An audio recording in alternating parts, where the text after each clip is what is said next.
I have this like thought that life is not nearly as rare as people assume it to be. Okay. It is probably a quirk that humanity, this is a totally other crackpot idea that I have. I think we've actually talked about this on the podcast before, of like this universal seeding idea, where once life has started, it becomes extremely hard to stop it. It is just so unreasonably persistent because the requirements to get life and DNA to perpetuate itself are not that hard and not that extreme. Sex. Not just sex.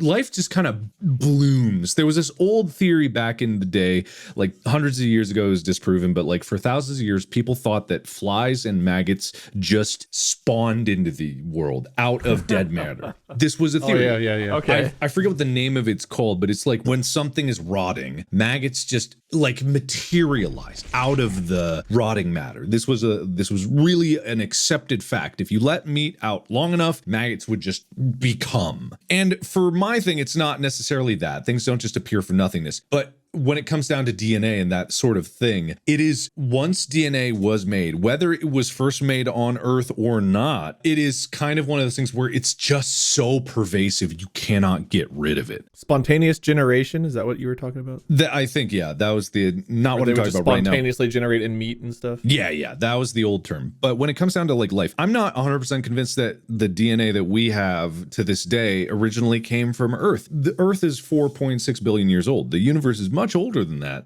And on those timescales, any number of things could have occurred to cause solar systems to form, galaxies to form, traumatic like collisions with various things. And we know now how tough it is to scrub things of bacteria, of any kind of organic matter or trace of organic matter. Like, we know how tough it is. And we know there are self-perpetuating DNA machines called viruses that aren't even technically alive, that still perpetuate their genetic information. It is nearly impossible to scrub it from any kind of surface. So imagine like if the Earth was hit by a giant meteor, an enormous one, a moon-sized meteor coming. There's nothing we can do. It's going to blast Earth into so many pieces. Some of those pieces are going to be sent out of the solar system. That's how hard we get hit. What are the odds that some of those pieces, even in all the cataclysmic energy of that collision, were not completely sterilized in there? And there's a tiny itty bitty fragment of DNA or one itty bitty virus that is still just floating around, just waiting for some water, for some delicious water. And it goes into another solar system that's just like freshly formed 3 billion years into its formation, because it seems the DNA arose like 1 billion years ago. That's what we think-ish. 1, 2, skip a few.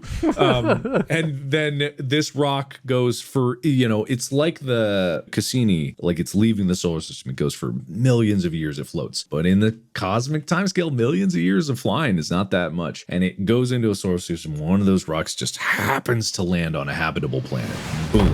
Now that one virus, or maybe it's not even the virus, it's like a little piece of its DNA. But those pieces are there. They're still there. And they crash into this ocean. And then 1 billion years later, you get people like us going, wow, what the fuck is all this shit up here? Holy crap.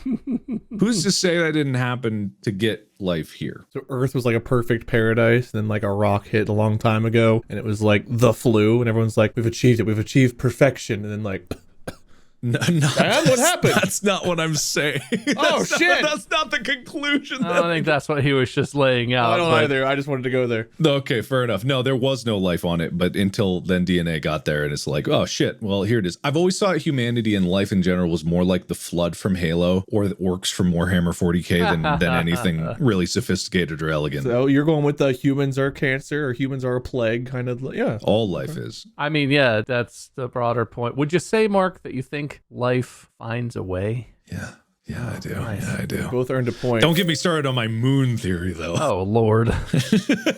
Moon theory? I'll come later. No. We don't have time. God, jeez. Well, maybe next episode. A whole episode on Mark's moon theory.